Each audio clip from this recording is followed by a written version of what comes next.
September the 1st, 1939. German troops thrust deep into Poland to win a swift and absolute victory. Barely 20 years earlier, their forefathers had also been on the march, but back into their homeland as a defeated army. In November 1918, after 4 years of World War I, Germany's Emperor, Kaiser Wilhelm II, had been forced to abdicate. His armies were being ground down by a remorseless offensive by British, French, and US troops. His people faced starvation. But already, a dangerous myth was taking root. The German generals and troops claimed that they hadn't been defeated in battle, but betrayed by their own cowardly politicians. Even so, at 11 in the morning on November the 11th, 1918, the 11th hour of the 11th day of the 11th month, World War I came to an end.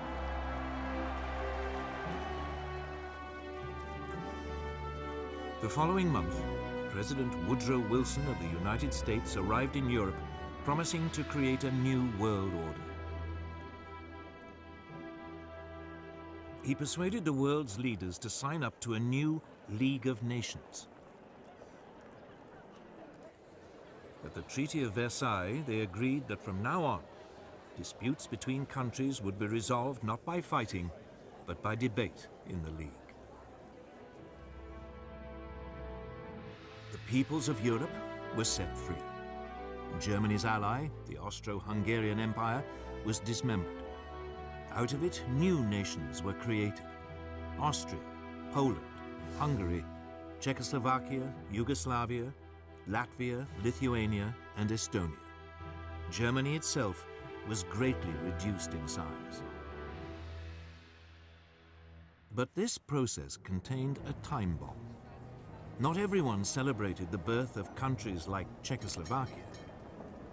Several of them contained substantial German minorities. One day, the desire to reunite the German peoples would come to haunt Europe. The war-torn German people also had one final indignity inflicted on them. They were forced to pay a massive £6.6 billion in reparations to France and Britain, something they could ill afford. And when he returned to America, Wilson's new world order immediately fell apart. The US Congress decided it could not risk being sucked into another war in Europe. It refused to join his league, and the US withdrew into isolationism. Germany was now a very different nation. It was still Europe's biggest country, but its militaristic monarchy had gone. It had become a democracy. But its government, the so-called Weimar Republic, was soon struck by a series of hammer blows. Street battles erupted between extreme right-wing nationalists and communists trying to start a revolution. Then, in 1923, the country was devastated by hyperinflation, which reached hundreds of % a month. Ordinary people's savings were wiped out. This was fertile ground for a new breed of rabble-rousing right-wing politicians. Among them, Adolf Hitler. Hitler had been born in Austria. He had fought bravely as a soldier in World War I and been awarded the Iron Cross. On returning to Germany, he settled in Munich, and his fiery oratory soon enabled him to seize control of the small National Socialist or Nazi Party.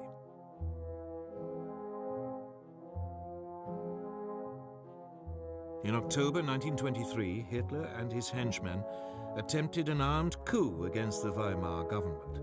It failed, and he was sentenced to 9 months. In prison, he wrote a book, Mein Kampf, My Struggle, in which he blamed Germany's ills on the Jews and demanded that it rebuild its strength and seek new territories in the East. On his release, he set about building the Nazis into a proper, disciplined political party. From now on, he would use the democratic system to achieve power. But for the next 5 years, Weimar Germany prospered. Support for extremist parties, left and right, dwindled. Then suddenly, Hitler's opportunity arrived.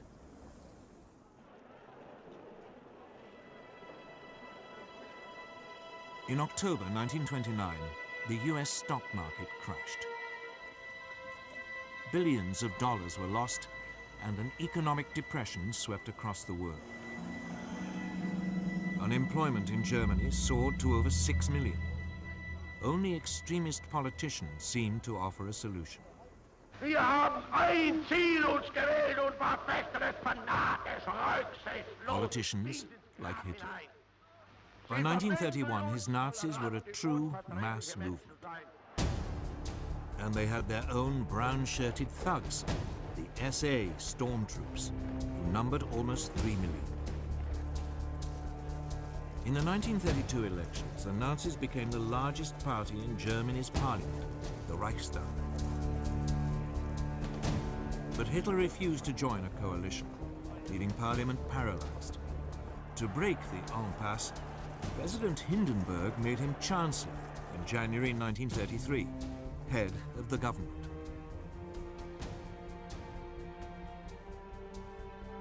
Within a month, the Reichstag burned down. Hitler accused the communists and demanded emergency powers. He then used them to ban all other political parties. In August 1934, President Hindenburg died. Hitler declared himself president. He was now absolute leader, the Führer of Germany.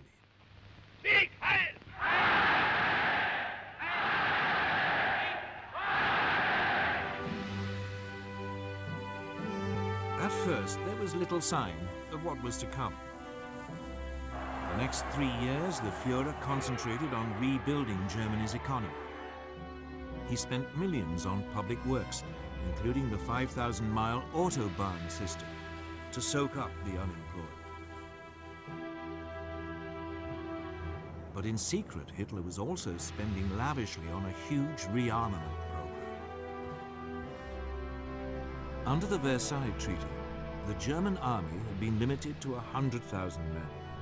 The country was forbidden to have an air force, tanks, or submarines. This small army was trebled in size. Then, in 1935, Hitler came out into the open. He unveiled a brand new air force, the Luftwaffe. It had 2,500 planes, far more than Britain or France. Unemployment plunged, and the Nazis became enormously popular. Now emboldened, the Führer made his first expansionist move. In 1935, he reoccupied the Saarland district on the French border, after it voted to return from League of Nations to German rule. A year later, he sent German troops into the Rhineland, part of Germany which had been demilitarized at Versailles. At the time, many felt that Hitler was only claiming back what was rightfully Germany's. Neither Britain nor France objected.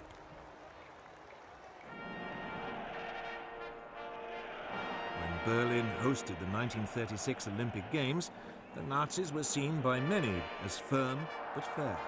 A government which was restoring the nation's pride and which didn't threaten anyone. Of course, there were signs.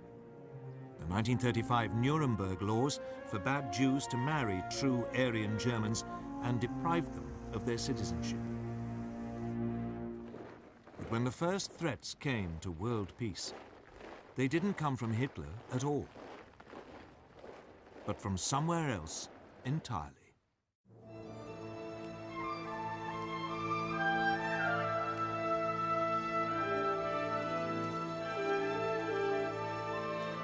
Japan, at the start of the 20th century, was already a military power.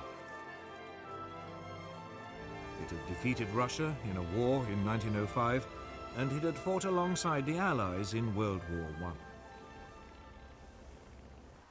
I. After the war, Japan was an acknowledged world power, and it signed up to the League of Nations.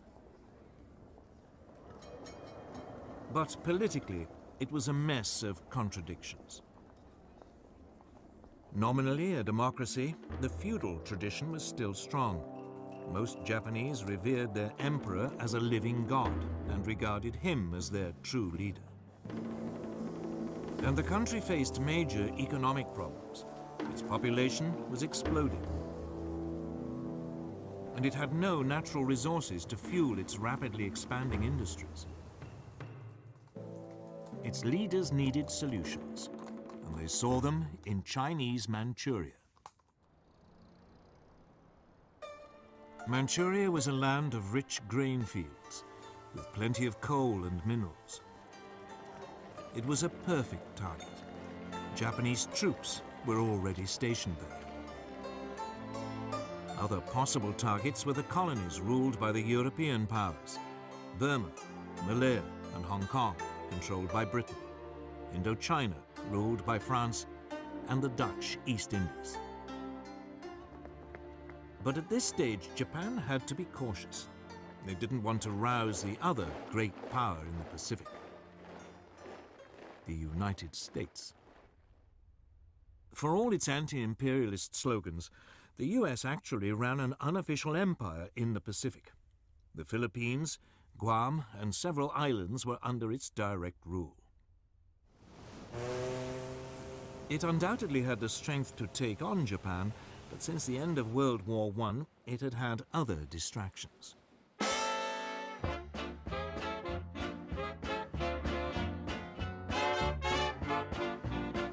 This was America's Jazz Age.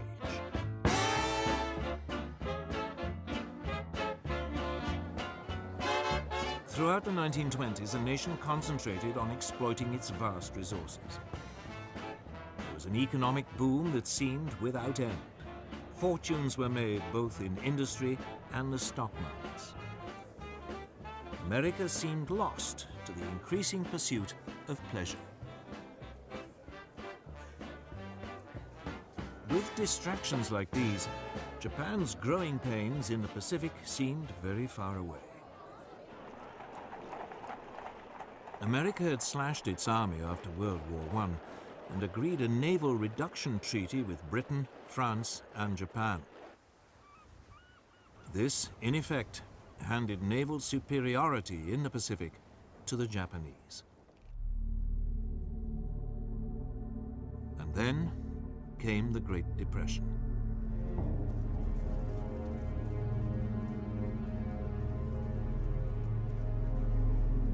As the economic devastation spread, a quarter of the population lost their jobs. Tens of thousands were made homeless, living in shantytowns. Whereas before it had been distracted by pleasure, now America was distracted by pain. It was time for Japan to make her move.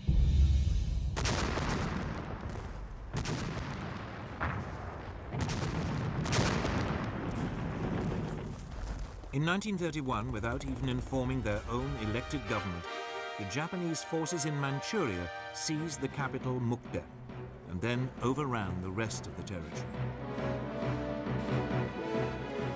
A puppet state, Manchukuo, was proclaimed under a puppet ruler.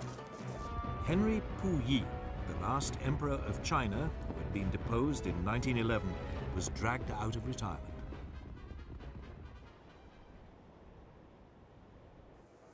At its headquarters in Geneva, the League of Nations now faced its first great test. Japan was universally condemned. But her response was blunt. Japan, however, finds it impossible to accept the report adopted by the Assembly. The Japanese then just walked out, and the League suddenly realized there was nothing it could do about Manchuria.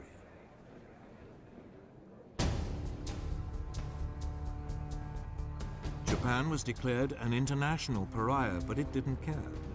Its leaders had turned their eyes to further conquests in China. These were easy pickings. China was in a state of chaos. The government of Generalissimo Chiang Kai-shek was locked in conflict with the Chinese Communist Party under Mao Zedong. There was civil war.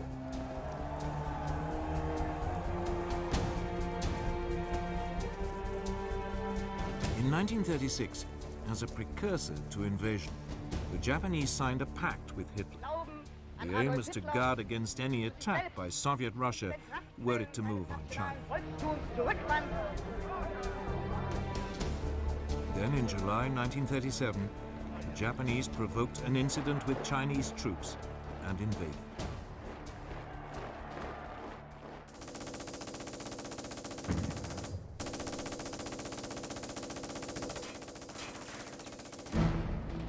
At first, the Chinese were taken by surprise.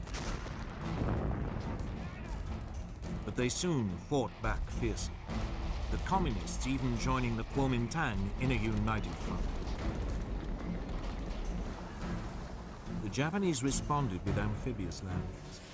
By the end of 1937, they had overrun much of northern China and the coast.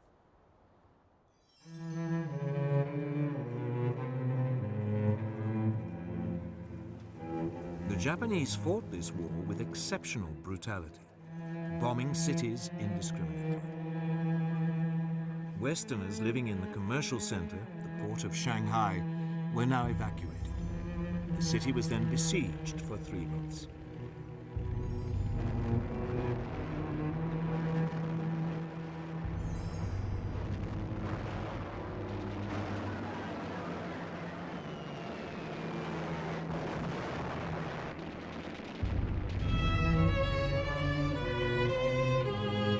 Suffered widespread damage, the Japanese forces showing no pity or concern for the native population.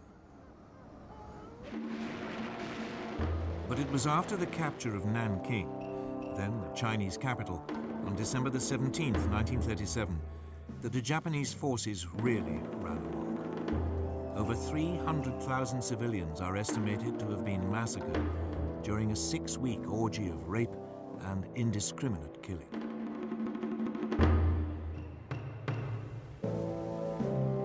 The Japanese even attacked British and US warships which had been sent to protect their shipping and trade.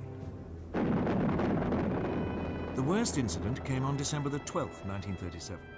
The American gunboat Panay was sunk by Japanese bombers. 50 crewmen died. Despite this, the Western powers refused to intervene. So the League of Nations could do nothing. In the United States, President Roosevelt wanted to impose a naval blockade of Japan. It has become clear that acts and policies of nations in other parts of the world have far-reaching effects on us.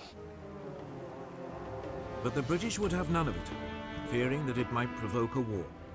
So all Roosevelt could offer was a $25 million loan to Chiang Kai-shek to buy arms. Even though the communists were now fighting alongside the Kuomintang, the Soviet Union did little to help either. Its only involvement was a series of clashes along its own border with Manchuria. But China itself received nothing. Instead, it had to fight on alone. During 1938, the Japanese overran Canton and pushed the Chinese forces deeper into the west of the country. All the rhetoric of the League of Nations, all those promises to stop international aggression had come to nothing. And by now, the Western powers were facing aggression much closer to home. Deve cristallizzare una posizione di potente ingiustizia.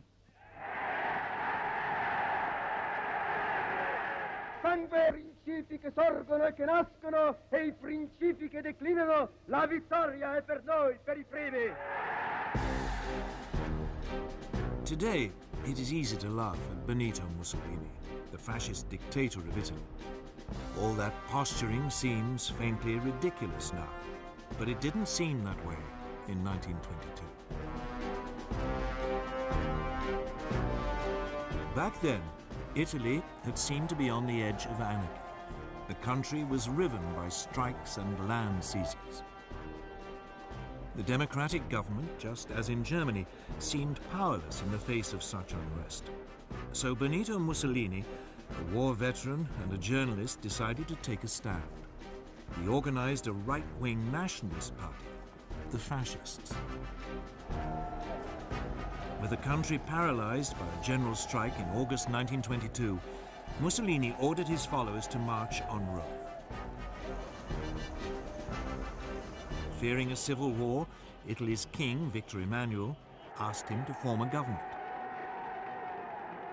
Si realizzassero le premesse necessarie e sufficienti per una collaborazione delle quattro grandi potenze occidentali, Mussolini swiftly stamped out any political opposition and assumed dictatorial powers. deve cristallizzare una posizione di potente ingiustizia. By 1928, his position seemed secure. Parliament was appointed rather than elected, and all power was firmly in the hands of the fascist Grand Council.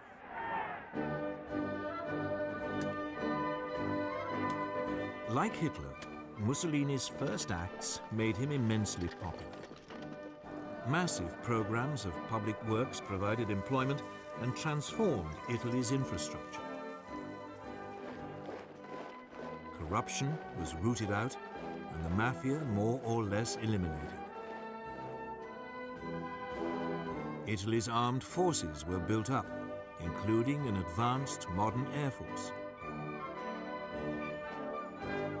In the Mediterranean, Mussolini launched a powerful navy, bigger than the combined might of the British and French Mediterranean fleets.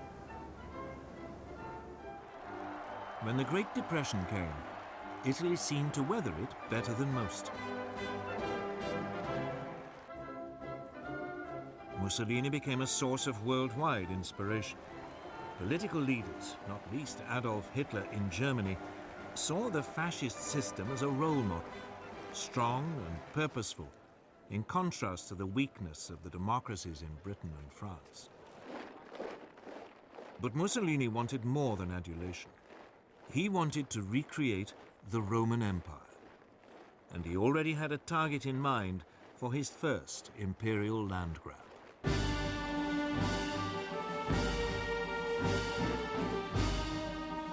His target was Abyssinia, today's Ethiopia. Italy already had colonies on its borders in Eritrea and Italian Somaliland. In December 1934, Italian forces provoked a clash with Abyssinian troops at an oasis in the Ogaden region, well inside Abyssinian territory.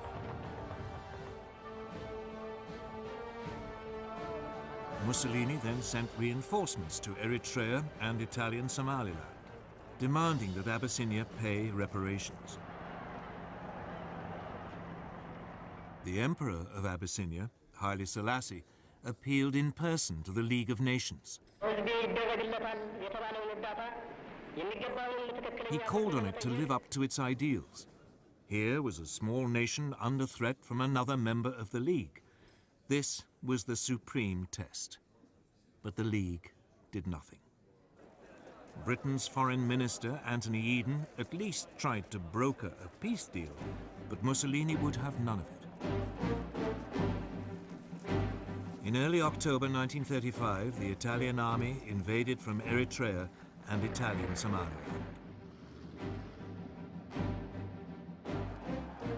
The primitive Abyssinian forces stood little chance against a modern army equipped with artillery and tanks.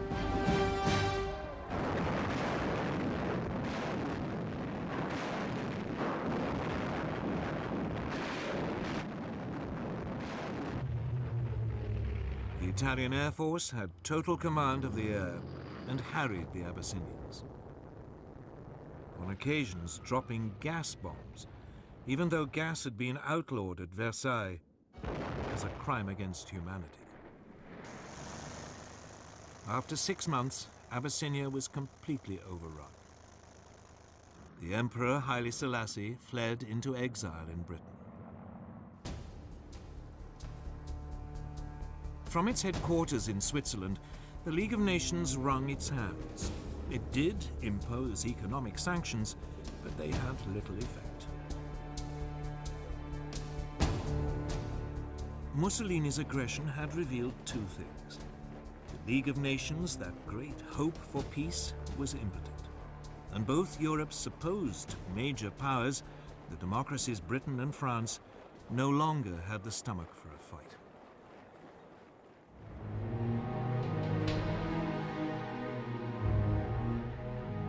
Both Britain and France had been shattered by World War I, and their economies had never really recovered.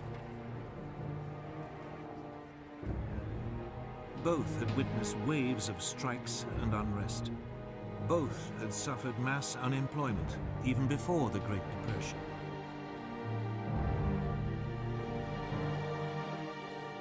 Both also faced the cost of controlling empires, now swollen by taking on Germany's former colonies and the Middle Eastern territories once run by the Turkish Ottoman Empire. And above all, both had been traumatized by the horrific casualties of World War I. A succession of British leaders, Lloyd George, Ramsay MacDonald, and above all Stanley Baldwin, all resolved to keep Britain out of future conflicts. Despite horrific casualties on the Western Front, Britain had ended World War I with a large and very effective conscript army. This was immediately run down to a small professional force designed to police its sprawling empire.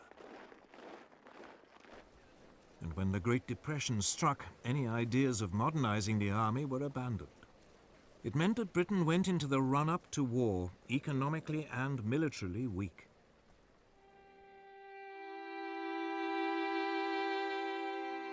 French losses during World War I had been even worse than the British.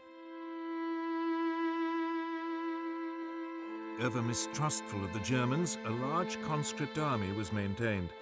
But throughout the 1920s, France's birth rate had declined. It became clear that there would be a manpower shortage by the mid to late 1930s. France realized it could never compete with Germany on the size of its army alone.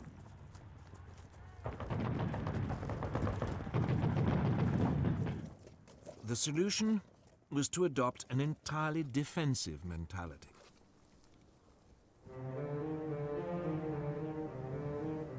The Maginot Line, a series of fortifications, was begun in 1930 along the frontier with Germany and ran as far as the Belgian border. There, it theoretically linked up with fortifications planned by the Belgians. This new French military approach meant that France was only capable of waging a defensive war. It just did not have the ability to launch an attack on Italy, even if the British had had the troops to help. And of course, both countries knew that their navies in the Mediterranean were outnumbered by Mussolini's new fleet.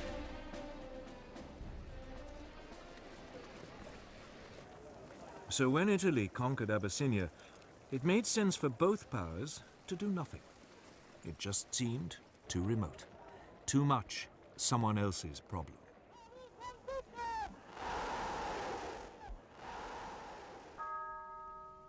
By now, they both had to deal with all the traumas of the Great Depression. That seemed so much more pressing. And above all, they were now faced with a military threat far closer to home. A resurgent and rearming Germany. And Germany's power, and that of Italy too, was soon about to be demonstrated in supporting the rise of another dictator in Spain.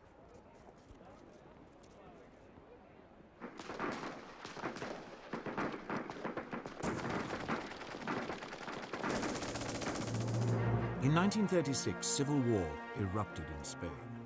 He was exceptionally vicious, setting family against family, communist against fascist, believers against atheists. In 1931, a left-wing government had come to power determined to get rid of the centuries-old Spanish monarchy. The king was forced into exile and a republic was declared.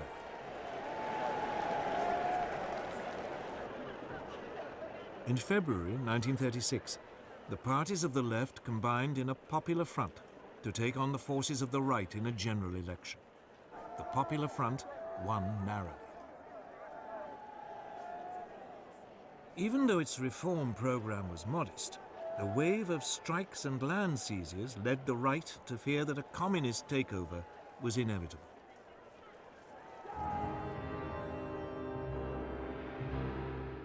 Within the Spanish army, long a bastion of conservative and Catholic thinking, senior officers began to consider the possibility of a coup. Among them was General Francisco Franco, a former chief of staff who had been effectively exiled to command Spain's forces in the Canary Islands.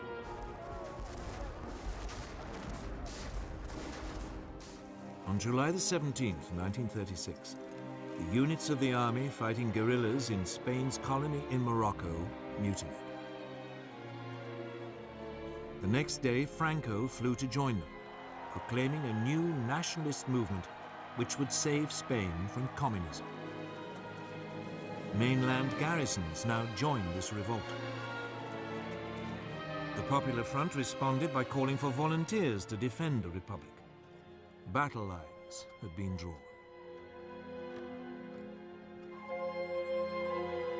At first, Franco faced problems.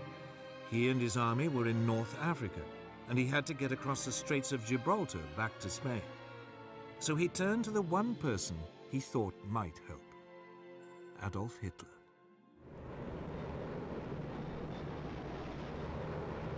Within a month, transport aircraft from Hitler's new Luftwaffe had begun an airlift, taking Franco's battle-hardened veterans over to southern Spain.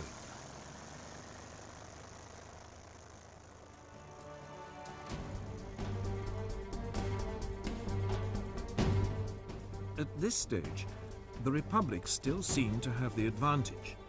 The pro-Franco military uprisings in Madrid and Barcelona were quickly crushed, leaving it in control of most of the east of the country. Franco's nationalists were confined largely to the northwest and part of the south.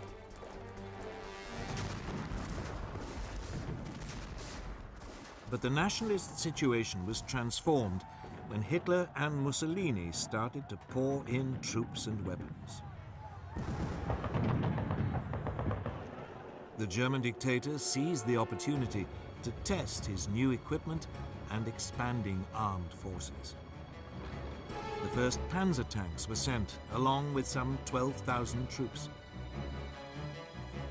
And the Luftwaffe deployed its Condor Legion, with its ultra-modern new bombers and fighters.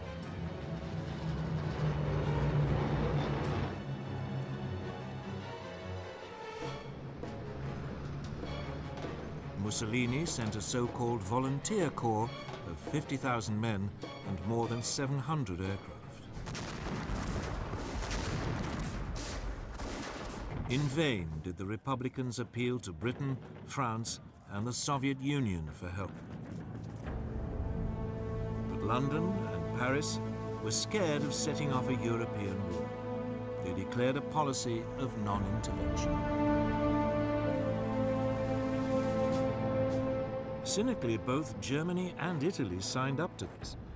But when it became obvious that they were still sending arms to the nationalists, Joseph Stalin, the Soviet leader, announced that he would help the Republic.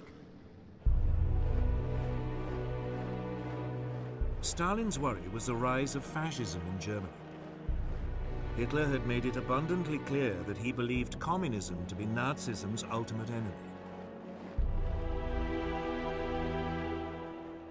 Stalin saw the Spanish conflict as a way of keeping Germany and Italy occupied while building up the Soviet Union's military strength. About 700 military advisors were sent, along with tanks and fighter aircraft. It was something, but no match for the support Franco had received. In fact, the largest source of outside help for the Republic didn't come from a country at all, but from volunteers, the international brigades. About 30,000 left-wing Americans, British, French, and Germans signed up to fight in Spain.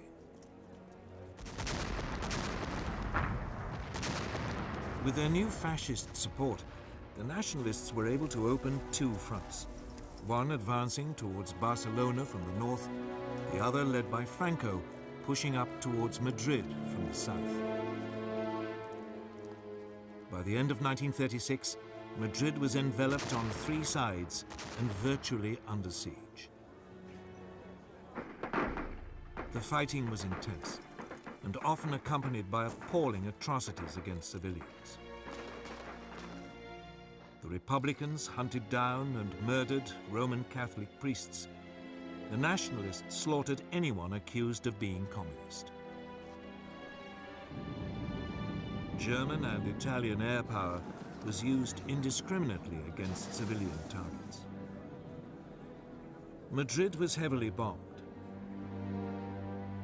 But the worst incident came in April 1937, when the Basque town of Guernica was virtually obliterated, with 6,000 civilian deaths.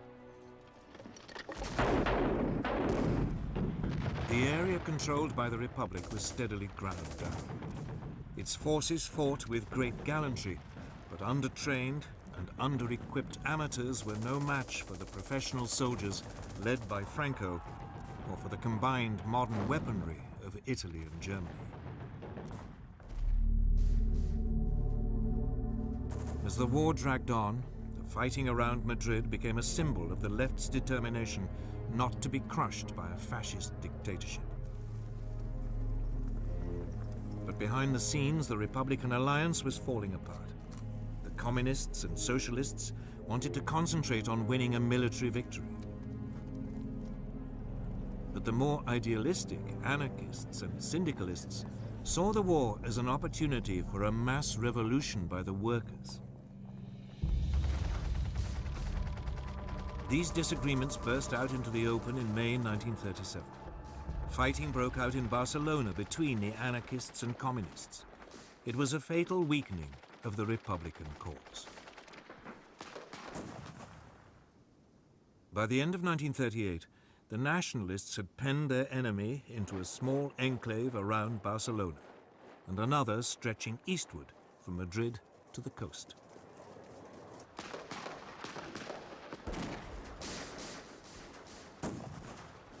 Madrid continued to hold out, but the international brigades were withdrawn. More and more nations began to recognize Franco's government as his forces closed in for the final assault on Madrid.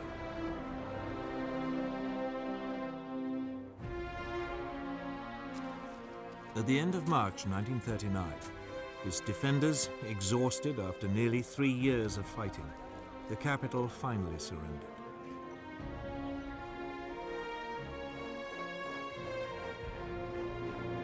A month later, Franco formally declared hostilities at an end.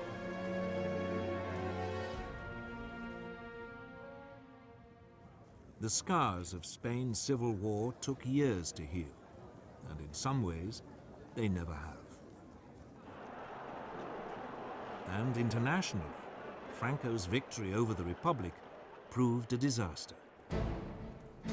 Hitler and Mussolini were confirmed in their belief that the democracies of Britain and France were impotent to resist any real pressure. While Stalin despaired of their willingness to confront fascism. Hitler in particular saw his way open to begin the aggressive policies outlined in Mein Kampf. Even before the Spanish Civil War ended, his armies were on the march.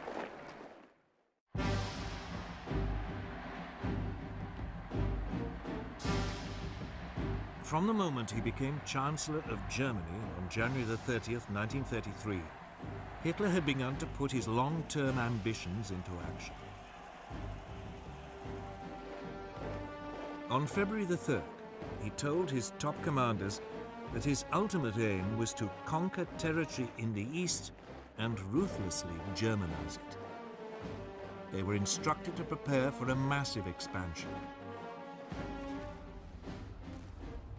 Although Germany had been forbidden tanks, a secret treaty with the Soviet Union in 1923 had allowed the development of tank designs and experimentation with new mobile armored tactics.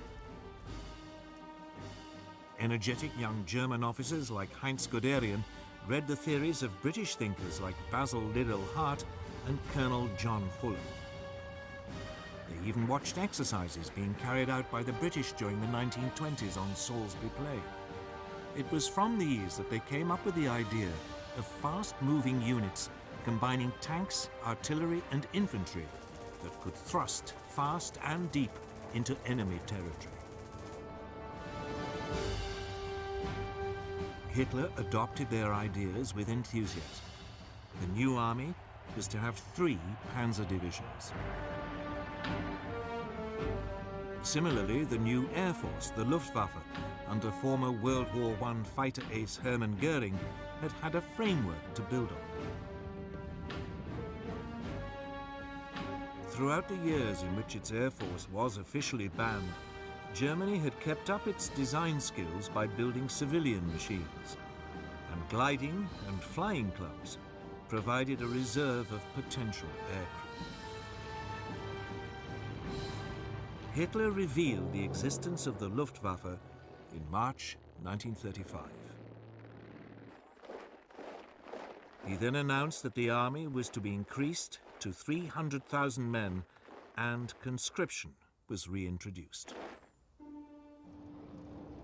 Britain and France protested feebly at this flagrant breach of the Versailles Treaty. But soon, they reluctantly and slowly began to rearm.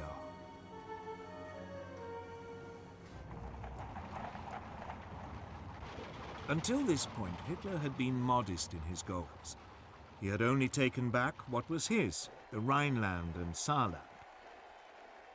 But now he had a grander target in mind, his homeland, Austria. In 1934, Austrian Nazis had attempted to seize power and unify the country with Germany.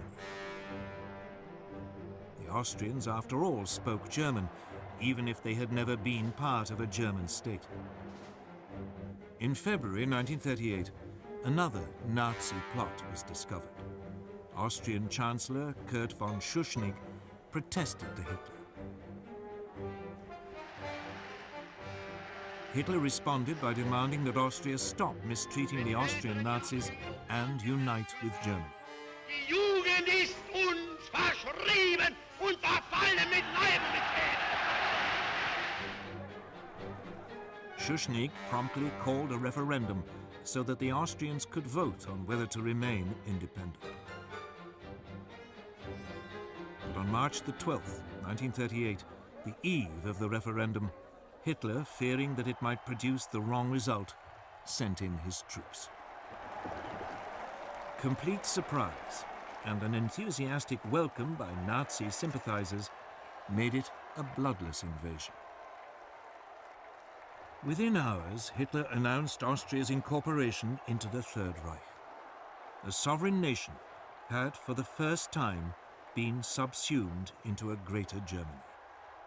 Once again, the Western democracies failed to react. In the summer of 1938, he turned on his next prey, Czechoslovakia. A substantial German minority lived in the northwest of the country, an area known as the Sudetenland.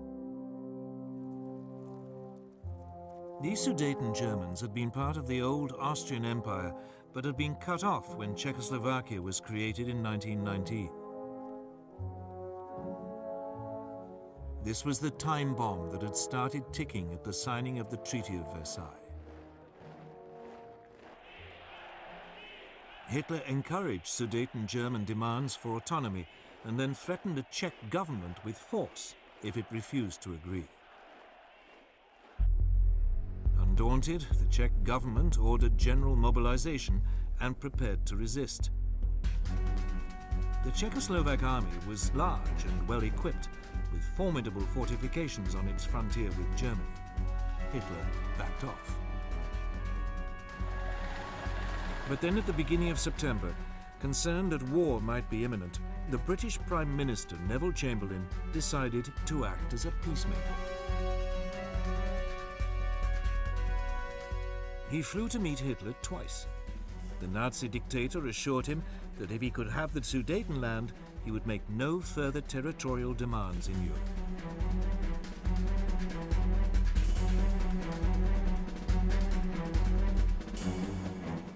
In Munich, on September the 29th, 1938, with Mussolini acting as mediator, France and Britain signed an agreement giving the Sudetenland to Germany in return for a formal declaration by Hitler that he had no more territorial ambitions.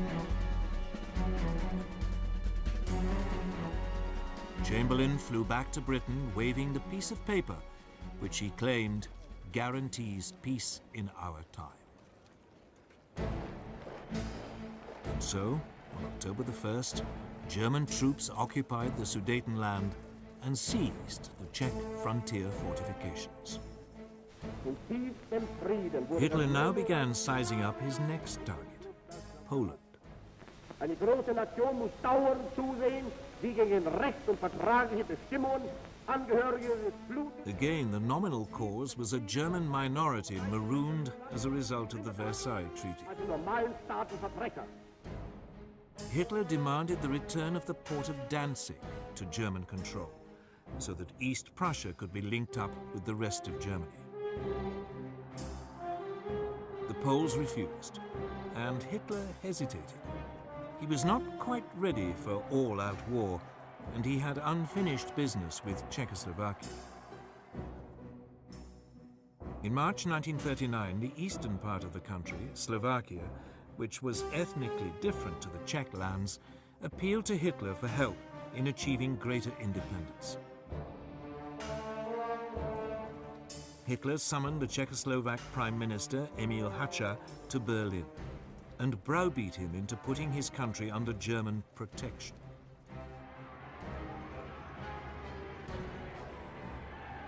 German troops now marched into the rest of Czechoslovakia, unopposed. Most of the country was annexed into the Reich. Slovakia was declared a protectorate.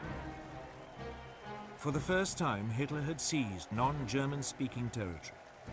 But again, there was only a feeble protest from Britain and France. At the end of March, he again repeated his demand that Poland give up Danzig. This time, France and Britain declared unequivocally that they would declare war if he attacked Poland. But by now, Hitler cared little whether they did or not. He was sure that they would be weak and indecisive opponents. In Russia, Stalin had also become increasingly concerned by Hitler's aggression. In April, Stalin proposed an alliance with Britain and France. But negotiations made little progress. And finally, Stalin despaired, deciding that there was another solution to the German threat. On August the 23rd, the Soviet Union and the Third Reich, who everyone had believed were sworn enemies, announced a non-aggression pact. The agreement secretly specified that Poland would be split between the two countries, and Stalin would have a free hand to take over Estonia, Latvia, and Lithuania. Now free from any Russian threat, Hitler ordered his armed forces to prepare for an immediate invasion. On the evening of August the 31st, the German Wehrmacht prepared for the assault. Its Führer had made the decision which would plunge the world into war.